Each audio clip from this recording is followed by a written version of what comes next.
Hello all. आज आपका एक ऐसा सेशन होने वाला है जिसे पढ़कर सीखकर आपका कॉन्फिडेंस इतना ज्यादा बूस्ट हो जाएगा कि आप अनुमान नहीं लगा पाओगे अपनी इस खुशी का।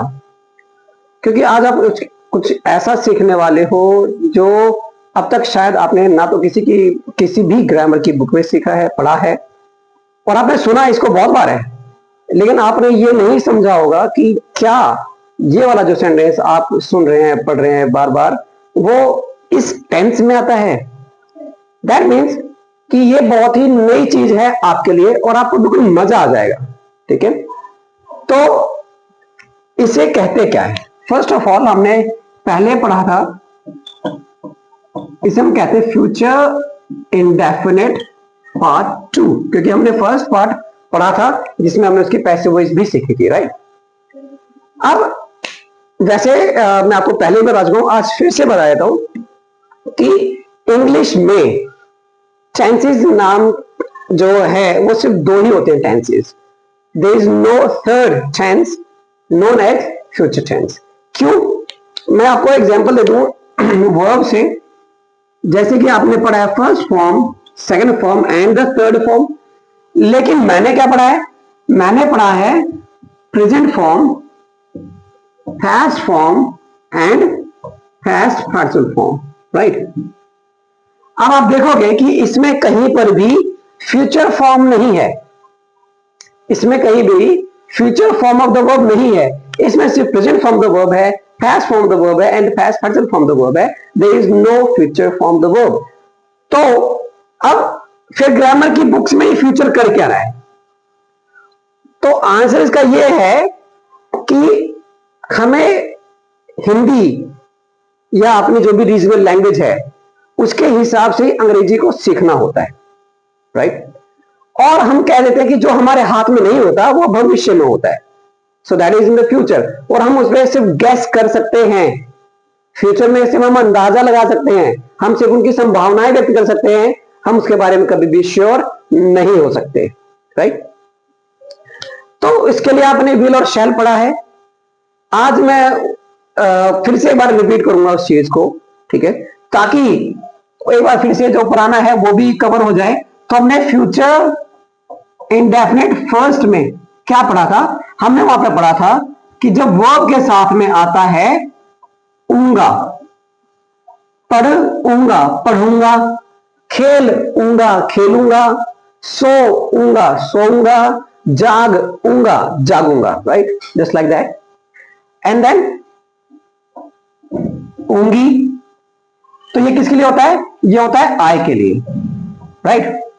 सेम एज अगर यहां पर होता है ओगी या ओगे, तो इसका मतलब वहां पर है यू। और अगर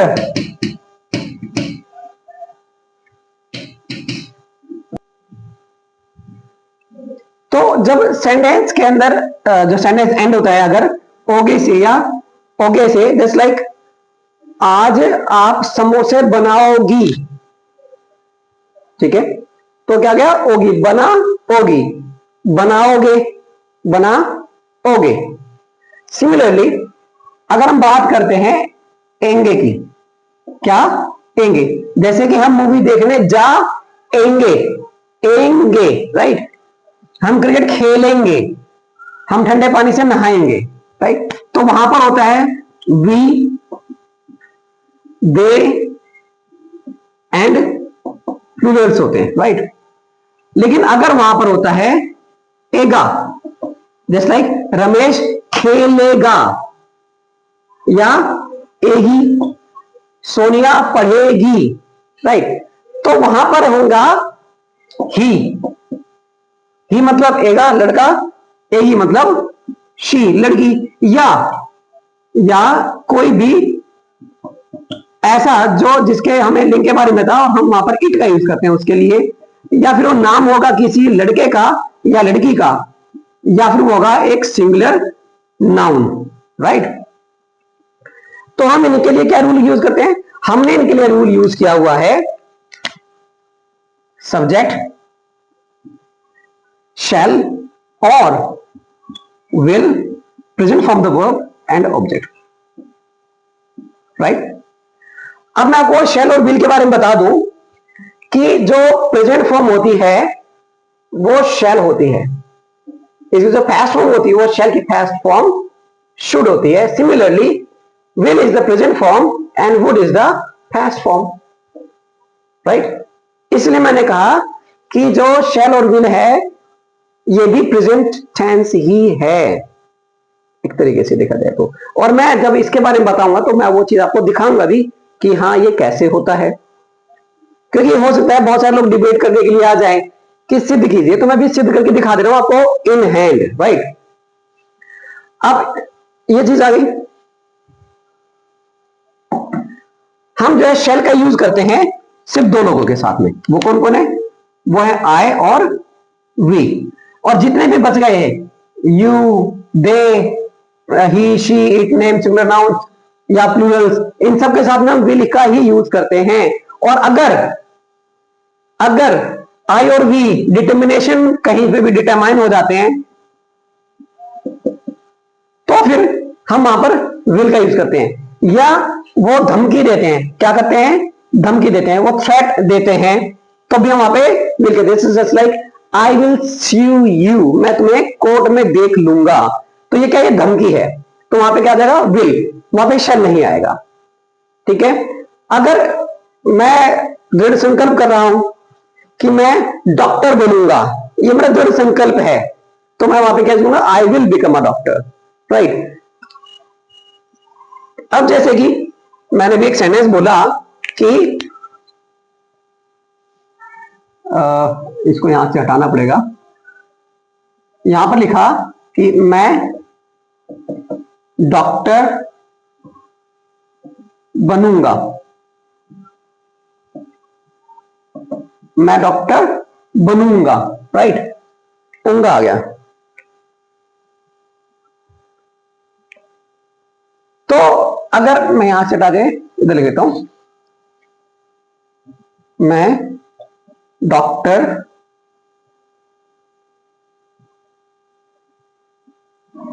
बनूंगा, राइट? तो यहां पर क्या है कि मैंने क्या कहा? ऊंगा. तो बन वर्ब है और ऊ के साथ में अंकी बिंदी अंदर का ऊंगा, राइट? मैं डॉक्टर बनूंगा. तो सेंटेंस कैसे बनेगा? सब्जेक्ट कौन बनेगा? मैं. तो आई के साथ आता है शैल. क्या आता है? शैल. लेकिन अगर मैं वहां पर डिटरमाइन हो रहा हूं, अगर मैं वहां पर अपने आप को दृढ़ संकल्प ले रहा हूं, तो फिर मैं वहां पे शैल की जगह पे कर दूंगा will, right? And then a doctor, sorry become, become is the verb, become a doctor. अब आप देखिए कि यहां पर कंफ्यूजन रहती है कि मैं कंफ्यूज हूं कि मैं शैल लगाऊं या विल लगाऊं. तो मैं उस शैल या विल के लिए मैं एक काम करता हूं, मैं एक छोटा रास्ता अपनाता हूं, और वो ये है कि मैं आई के साथ में या कहो सब्जेक्ट के साथ में मैं एपोस्ट्रोफी लगाऊंगा और मैं लगा दूंगा एक डबल एल. तो ये क्या बन जाएगा? ये बन जाएगा आइल. जस्ट लाइक अगर मैंने पूछा कि मेरे साथ बाजार कौन जाएगा, तो हु विल गो, हुल, मैंने वहां पे हु के साथ में एल लगा दिया, तो मैंने कहा who'll, who'll go to the market with me. और किसने कहा? आइल. ओके, यूल, हील, गेल. तो इनके सबके साथ में आप जब भी शैल या विल में कंफ्यूज होगे, आप वहां पर एपोस्ट्रोफी के साथ में डबल एल मींस लगा दोगे. ओके. तो आज फिर वाक्य सेंटेंस हुई है कि I will become a doctor. ये बहुत इफेक्टिव तरीका है आपकी फ्लुएंसी को बढ़ाने का. बस आपको प्रैक्टिस करनी है बोलने की से, ठीक है? अगर मैं यहां पर कोई एक सेंटेंस लिख दूं कि वे हमारे साथ खेलेंगे, तो अब रहेगा एंगे. एंगे है ना, खेल के साथ में आएगा एंगे. तो हम क्या यूज करेंगे इनके साथ में? दे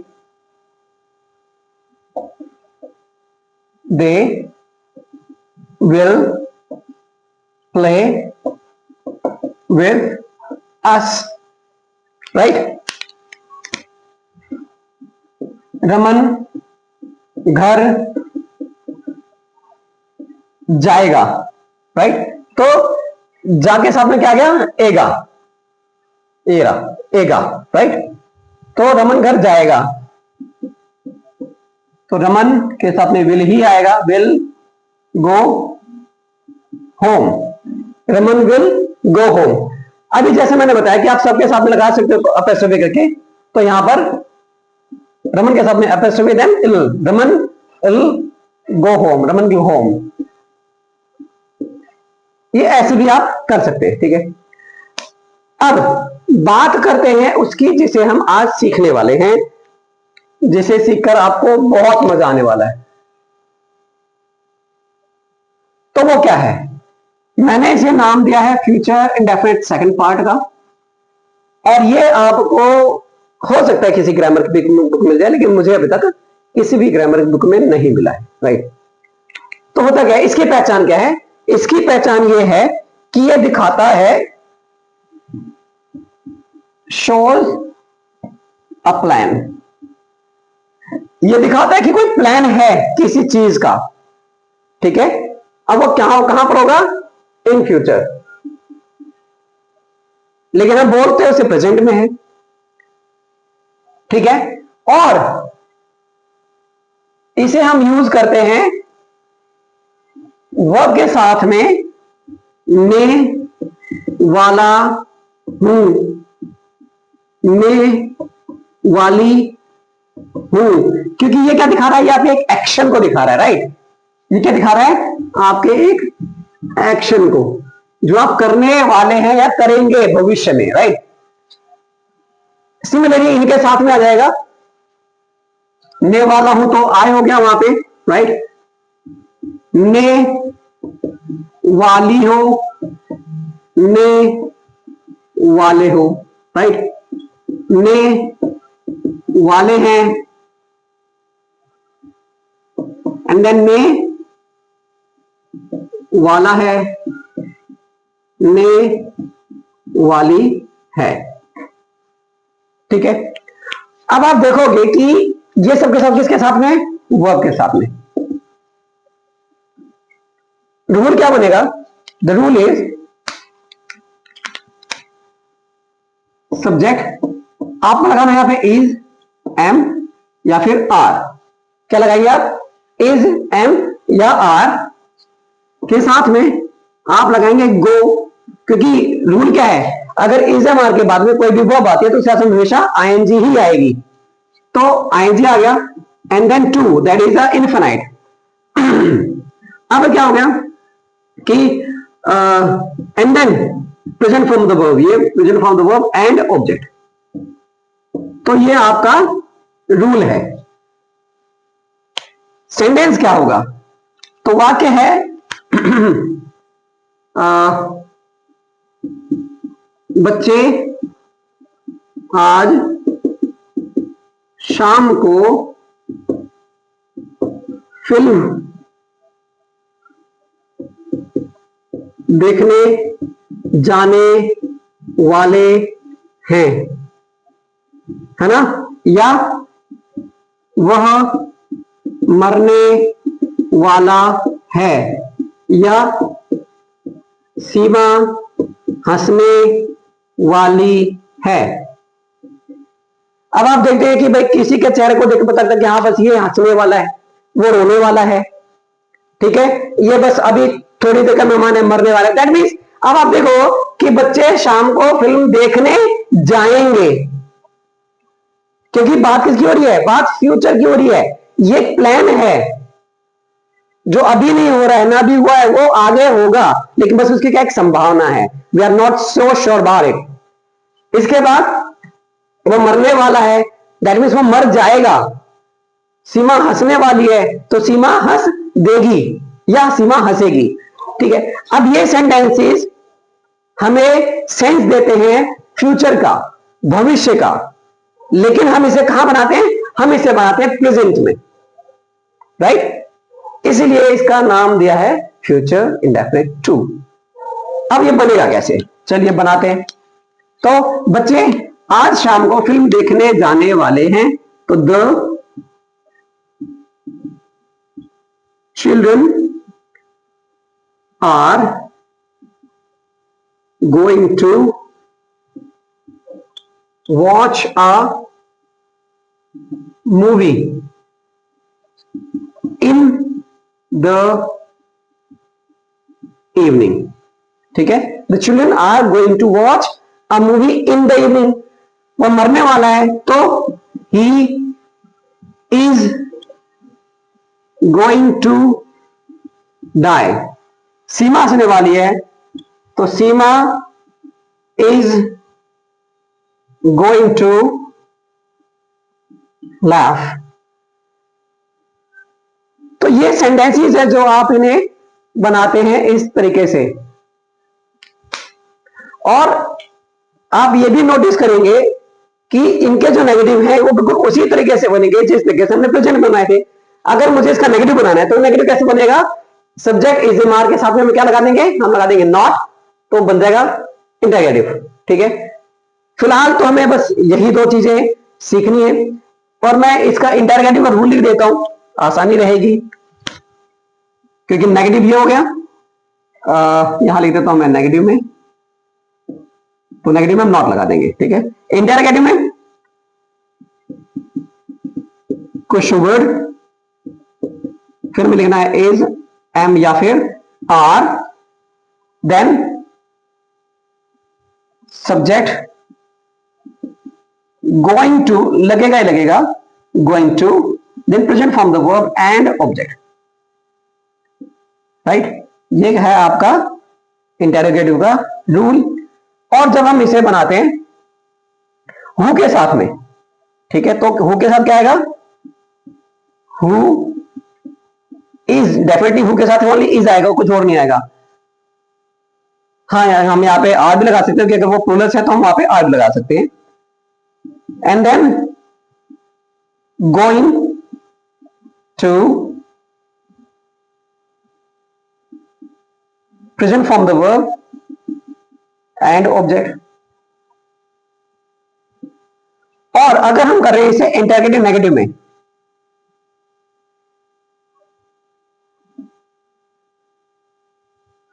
इंटरगेटिव नेगेटिव में तो क्या हो जाएगा? Question word is, am, are, subject not,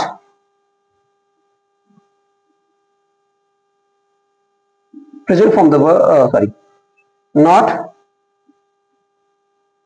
going to, present form the verb and object. तो ये हमारे रूल हो गए। ठीक है, अब आप देखेंगे कि हाँ, अभी आई होप आपने ये उतार लिया होगा, आप इसे कॉपी कर लेंगे, इसका आप स्क्रीनशॉट लेकर रख सकते हैं। क्योंकि मुझे इसके बाद एक चीज बतानी which is very very important, जिसे आप बहुत ज्यादा बोलते हो, बहुत ज्यादा बोलते हो। ठीक है, और वो आपकी लैंग्वेज को मॉडर्न दिखाता है।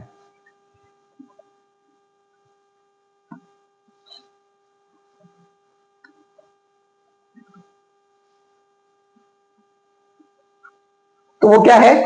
वो ये है कि हम शॉर्ट कर रहे हैं, राइट। हमें क्या चाहिए? हमें फ्लुएंसी चाहिए। और फ्लुएंसी का मतलब क्या है? कि हम बहुत कम समय में ज्यादा बोले, बिना रुके बोले। और वो, क्योंकि भारत में एक नोशन ये है, एक विचार ये है कि जो जितनी जल्दी जल्दी बोलेगा वो उतना ही ज्यादा अच्छा अंग्रेज है, राइट। सो यहां पर मैं यूज कर रहा हूं इस चीज को। अगर हम लिखते हैं गोइंग टू, तो गोइंग टू बनता है गोना, राइट। जब हम और जल्दी बोलेंगे तो गोना बन जाएगा गॉन, और गॉन के बाद में एपोस्ट्रोफी आ जाएगा। ठीक है, जैसे कि मैं आपको एक एग्जांपल देता हूं, आप इसे समझ पाएंगे, अच्छे से समझ पाएंगे। एग्जांपल क्या है कि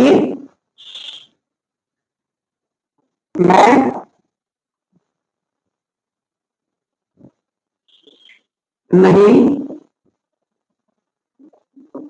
जाने वाला, मैं नहीं जाने वाला, मैं नहीं जाने वाला हूं, मैं लिख देता हूं,